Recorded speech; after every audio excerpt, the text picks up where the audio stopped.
We have some neighboring areas that are being evacuated because of the fires. We are packing our car just in case. I gotta go and we gotta just be prepared. There's like ash on the windshield, and when I opened the car, it all just like came in on the seat. We are actually going to be driving to the cabin that we first lived in when we got married.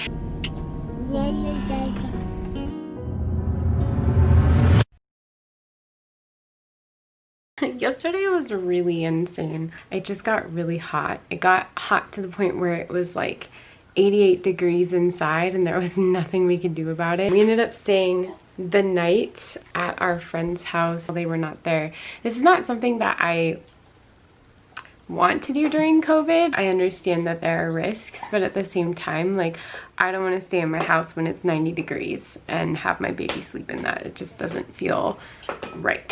So I've been getting some questions from friends and family about what we're gonna do. If you watched my last video, you'll be able to see that at the very end of it, while I was editing the video, Tim lost his job. We had a day. It was hard.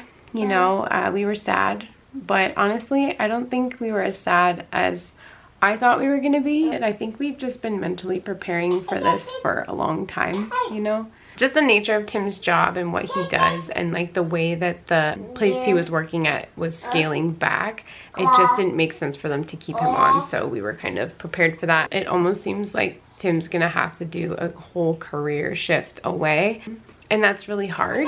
It's just sad when you've spent your whole life building up to these goals and then they can't happen. But that's kind of just the way that it is right now. So we're back at home. We traveled home.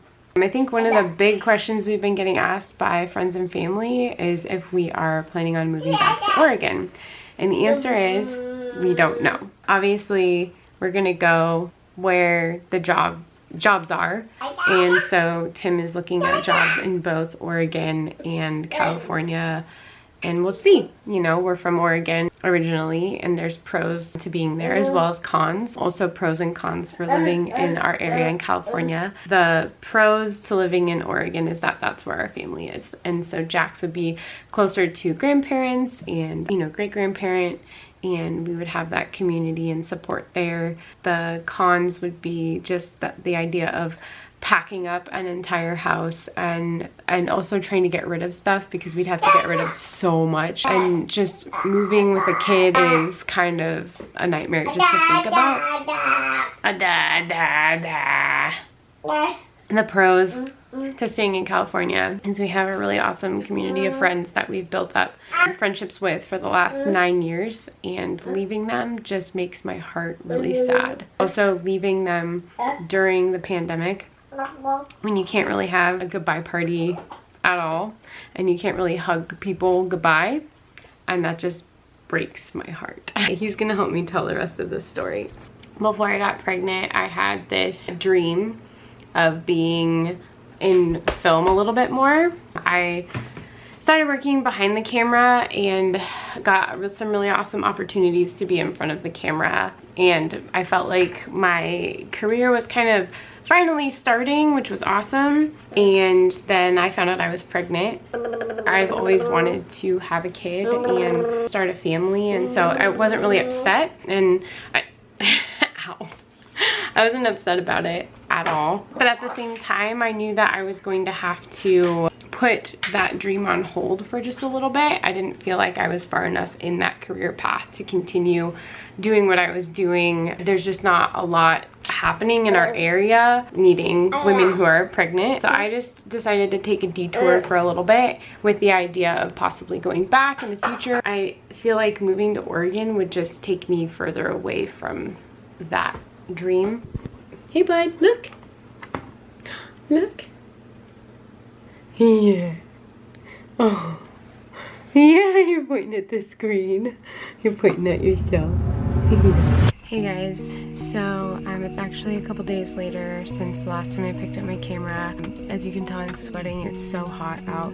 We have some neighboring areas that are being evacuated because of the fires that got started during the lightning storm. We are packing our car just in case. I gotta go and we gotta just be prepared. Next time you see me, it could be bad. Yeah, so hopefully we don't lose our house too. That would be awful. Okay. I don't know if I'm being over dramatic about the fire or just more so realistic, but we weren't feeling comfortable being at our house.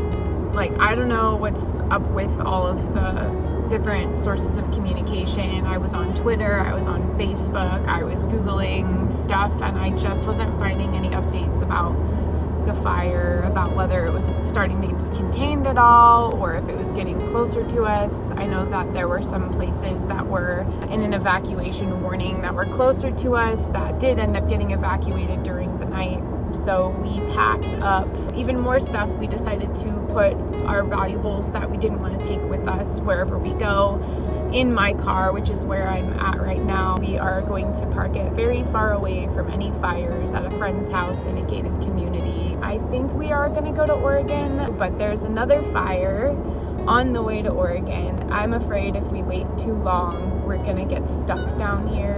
We felt like it was best to leave because our house is really poorly insulated. It was getting smoky in there. I was having to wear a mask in my house because my asthma and my lungs don't do well with smoke. Jax is breaking out in eczema, hives, and heat rash. Can't open the windows really because the smoke will come in. Yeah, it's scary. It's like, okay, my husband lost his job and I'm gonna be losing mine in September. The idea that we're gonna be possibly losing our home. I really do want to start this YouTube channel and get it rolling. But I did not think that this is how my channel would start. Hey, hi, my name is Dani and I just evacuated a fire during a pandemic while we have lost our jobs and we don't know what's happening. 2020 can just go back to where it came from. It's been about a week and a half since we evacuated our home. We left on Wednesday and then the next day we got the official word that we would have needed to evacuate super early in the morning. The fire got about 2 miles from our home. The firefighters really worked hard to stop it because it entered a neighborhood. It got some houses, I heard, and yeah, they've got the fire starting to get contained, which is really awesome. You leave your house and you try and pack as much as you can with as much time as you're given. Some people had a little bit more time, like myself and my husband, and some people had hardly any time at all.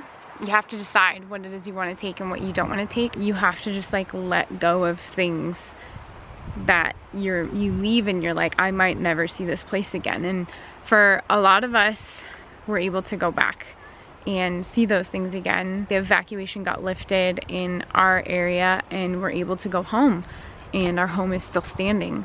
But we have friends that don't share that same fate, that they had to leave very, very quickly and they don't have anything.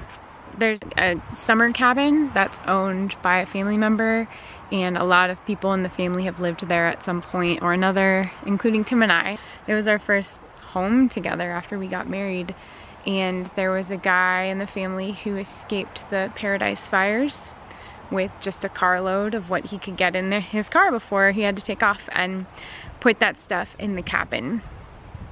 And now the cabin, from what we heard from a neighbor, is no more. It's not there.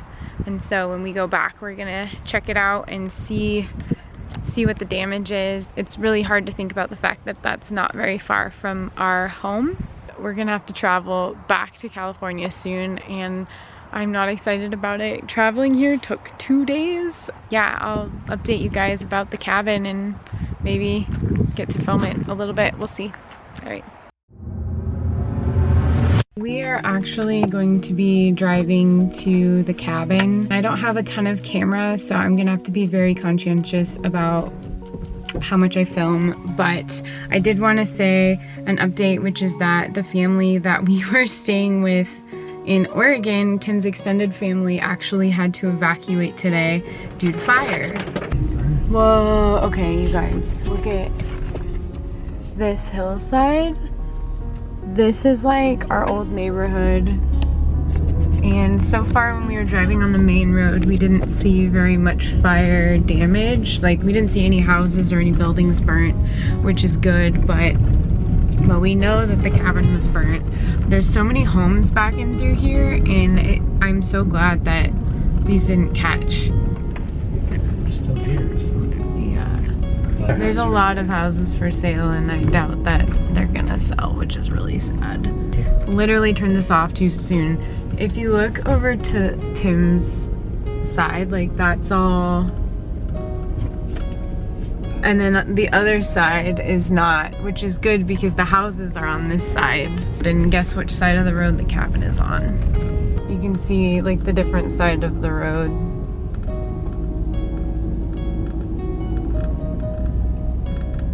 It's like big old redwoods. This is insane. Oh no, this was our neighbor's house. That was our neighbor's house. Oh my goodness. And this was our house. And there's, can we even park down there? Oh. Oh, the refrigerator. Oh, somebody's car was here?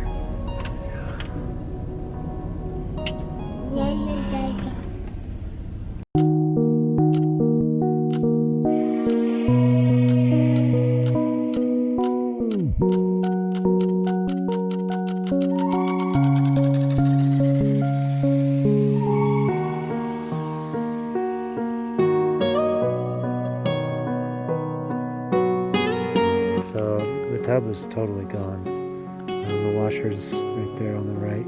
Oh my gosh. And then to the left of that would have been where the tub was. There's the water heater back there. That was our dryer or washer. I'm not really sure I recognize a lot of the stuff.